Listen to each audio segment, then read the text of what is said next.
Hi, this is Tom Taylor with English Lessons, and today what we're going to do is we're going to talk about verbs. Typically, a verb describes an action, something that you do. For example, you can hit something, you can talk to someone, you can say something, you can eat something. A verb can also describe a condition. Something can be something, or actions that don't seem to be actions. For example, I can live. Verbs also have a infinitive form where you add the preposition to. So the infinitive form of be is to be, do is to do, have is to have, eat is to eat, and so forth for all of the other verbs. These are also the forms that you find in the dictionary. Then there are also main verbs versus helping verbs. The main verb will typically describe the action. For example, I drink coffee. The helping verb will typically modify the action.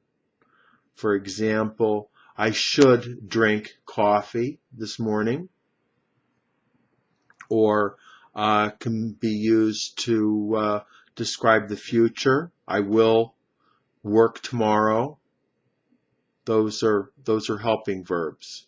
One of the main forms of helping verbs are the modals.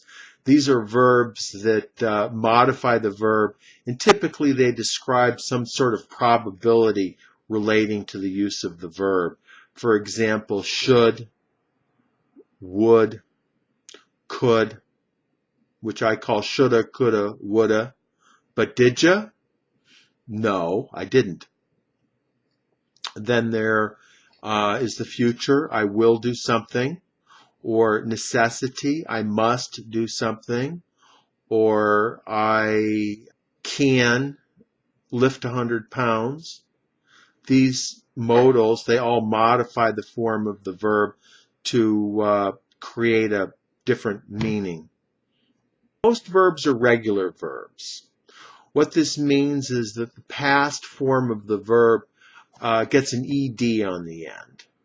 And the ed also functions as the past participle of the verb, which is used in various sentence structures, typically in the passive form. For example, I walked to the store. I walked to the store. I work today. I worked yesterday. Then there are other verbs which are irregular verbs. And typically irregular verbs are very common things that you do every day. Example, I drink coffee. I drank coffee. I sleep today. I slept yesterday. I sweep my room. I swept my room yesterday.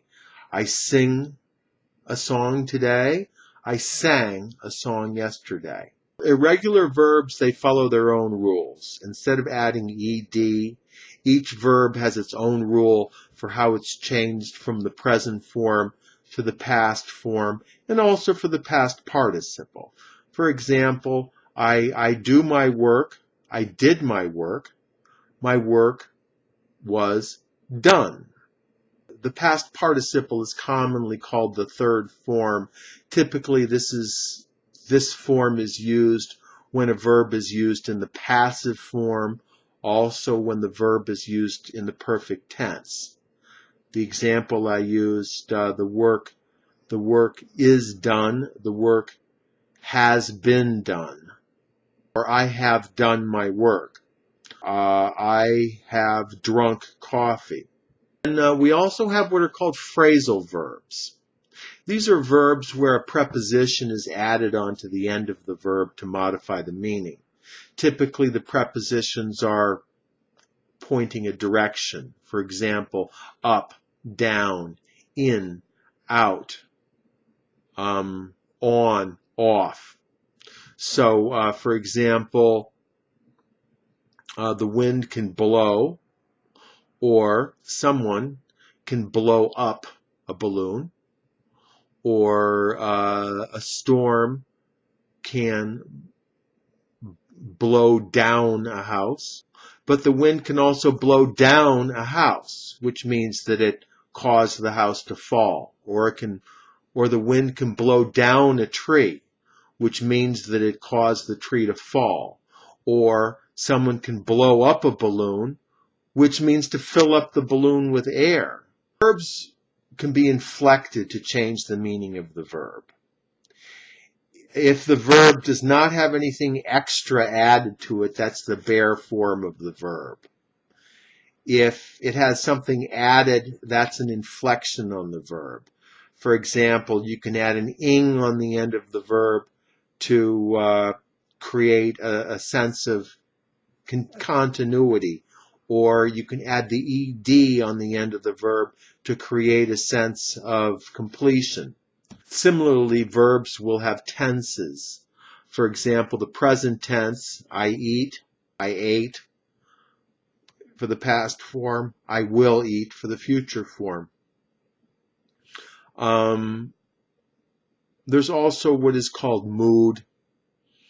The normal use of the verb is called the indicative.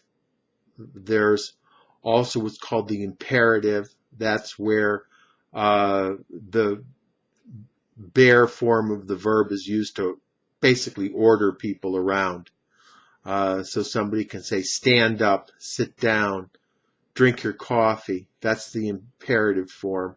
There's also the conditional form, which is similar to an if-then statement. I can say, if it is Monday, then I go to work. And there are different uses of the conditional to create relationships between different sentences. Then there's what is called voice, which is typically expressed as the active and the passive. For example, the boy kicks the ball, which is active, or the ball is kicked by the boy, which is passive. In addition, the form of the verb must agree with the person. There's first person, second person, third person, singular, plural. So, I eat, you eat, he eats. The key here is that the third person singular gets the S. I read, you read, he reads. I write, you write, she writes. Then there are two main categories of verbs. One is called transitive, which means that the verb has an object. You can think of the subject of the verb transporting itself through the verb to get to the object. You can also think of the subject as actually touching the object. For example, I hit the table, or I drink the coffee. Then there are intransitive forms of a verb where no direct object is necessary. For example, I sleep, I eat.